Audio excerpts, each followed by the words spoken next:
ಬಂಧುಗಳೇ ನಮಸ್ಕಾರ. ಹೊಸ ವಿಡಿಯೋಗೆ ನಿಮಗೆಲ್ಲ ಸ್ವಾಗತ. ನಾವು ಎಂಥ ಜಮಾನದಲ್ಲಿ ಇದ್ದೆವು ಎಂದರೆ, ನಾವು ನಮ್ಮ ಪಾಡಿಗೆ ಇದ್ದರೂ ಯಾರಿಗೂ ನೋವು ಮಾಡದಿದ್ದರೂ ಜನ ನಮ್ಮನ್ನು ಹೊಟ್ಟೆ ಕಿಚ್ಚಿಗಾಗಿ ಅಥವಾ ತಮ್ಮ ಅಹಂಕಾರದಿಂದಾಗಿ ನಮ್ಮನ್ನು ಅವಮಾನ ಮಾಡುತ್ತಾರೆ.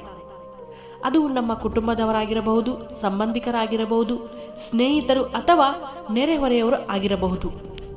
ಅವರು ಅವಮಾನ ಮಾಡಿದಾಗ ನಾವು ಸುಮ್ಮನಿದ್ದರೂ ಜಾಸ್ತಿ ಮಾಡುತ್ತಾರೆ ಮತ್ತು ಜಗಳ ಮಾಡಿದರೂ ಇನ್ನೂ ಜಾಸ್ತಿ ಮಾಡುತ್ತಾರೆ. ಹಾಗಾಗಿ ಅವಮಾನ ಮಾಡಿದವರಿಗೆ ಸೇಡು ತೀರಿಸಿಕೊಳ್ಳುವುದನ್ನು ಹಿಂದೆ ಕಲಿಯಿರಿ.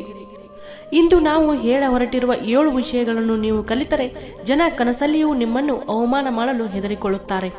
ಹಾಗಾದರೆ ಬನ್ನಿ, ಆ 7 ಸಂಗತಿಗಳು ಯಾವುವು ಎಂಬುದನ್ನು ನೋಡೋಣ. ಮೊದಲನೆಯ ಸಂಗತಿ, ನಿಮ್ಮನ್ನು ಅವಮಾನ ಮಾಡಿದವರ ಮುಂದೆ ನೀವು ಯಾವಾಗಲೂ ಖುಷಿಯಾಗಿರಿ.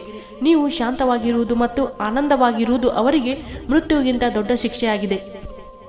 ಎರಡನೆಯ ಸಂಗತಿ ಎಂದರೆ, ನಿಮ್ಮ ಯಶಸ್ಸು ಅವರ ಸೋಲಾಗಿದೆ. ಹಾಗಾಗಿ ನೀವು ನಿಮ್ಮ ಪ್ರಗತಿಯೆಡೆಗೆ ಲಕ್ಷ್ಯವಿಡಿ.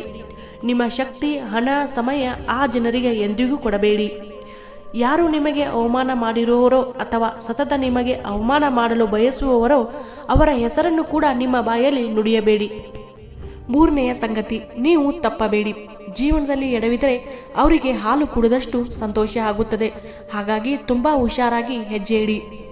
ನಾಲ್ಕನೆಯ ಸಂಗತಿ, ಯಾರಾದರೂ ಅವಮಾನ ಮಾಡಿದರೆ ಅವರ ಕಣ್ಣಲ್ಲಿ ಕಣ್ಣಿಟ್ಟು ನೋಡಿ. ಏನು ಮಾತನಾಡಬೇಡಿ. ನಿಮ್ಮ ಶಾಂತತೆಯನ್ನೇ ನಿಮ್ಮ ಆಯುಧ ಮಾಡಿಕೊಳ್ಳಿ. ಆಗ ಅವರು ನೀವೇನು ಯೋಚನೆ ಮಾಡುತ್ತಿದ್ದೀರೋ ಎಂಬ ಗೊಂದಲದಲ್ಲೇ ಬೀಳುತ್ತಾರೆ.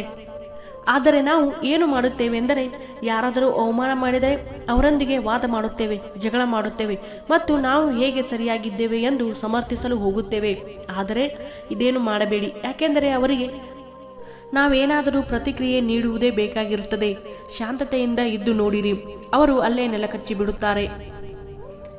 ಆದರೆ ಪ್ರತಿ ಬಾರಿಯೂ ಶಾಂತವಿರಬೇಡಿ, ಯಾಕೆಂದರೆ ಜನ ನಾವು ಶಾಂತಿ ಇರುವುದರಿಂದ ನಮ್ಮ ಬಲಹೀನತೆ ಎಂದು ತಿಳಿಯುತ್ತಾರೆ. ಆದರೆ ಅವರು ಹದ್ದುಪಾರು ಮಾಡಿದರೆ ಅವರಿಗೆ ಪ್ರತಿ ಉತ್ತರ ನೀಡುವುದು ಅವಶ್ಯ ಇರುತ್ತದೆ.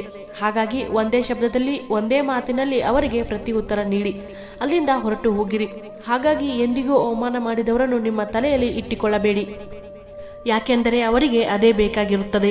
ಅವರು ಯಾಕೆ ನಮಗೆ ಅವಮಾನ ಮಾಡಿದರು, ಎಷ್ಟು ಕೆಟ್ಟವರು, ಎಷ್ಟು ಕ್ರೂರಿಗಳು ಎಂದು ನಾವು ಕೊರಗುವುದರಿಂದ ಅವರು ಖುಷಿಯಾಗಿರುತ್ತಾರೆ. ಹಾಗಾಗಿ ಸಮಯ ಬಂದಾಗ ಪ್ರತಿ ಉತ್ತರ ನೀಡಿ ನಂತರ ಅವರ ಕುರಿತು ಕಿಂಚಿತ್ತೂ ಆಲೋಚನೆ ಮಾಡಬೇಡಿ. ಮುಖದಲ್ಲಿ ಯಾವತ್ತೂ ಗಾಂಭೀರ್ಯ ಇರಲಿ. ಜೀವನದಲ್ಲಿ ಸದಾ ಮುಂದೆ ಬರುವುದರ ಕುರಿತು ಯೋಜನೆಗಳನ್ನು ಹಾಕಿಕೊಳ್ಳಿ. ಅದೇ ನೀವು ನಿಮ್ಮ ಶತ್ರುವಿನ ಮೇಲೆ ತೀರಿಸಿಕೊಳ್ಳುವ ಸೇಡು. ಬಂಧುಗಳೇ, ಇದೇ ರೀತಿಯ ವಿಡಿಯೋಗಳಿಗಾಗಿ ನಮ್ಮ ಚಾನೆಲ್ನ ಸಬ್ಸ್ಕ್ರೈಬ್ ಮಾಡಿ. ಧನ್ಯವಾದಗಳು.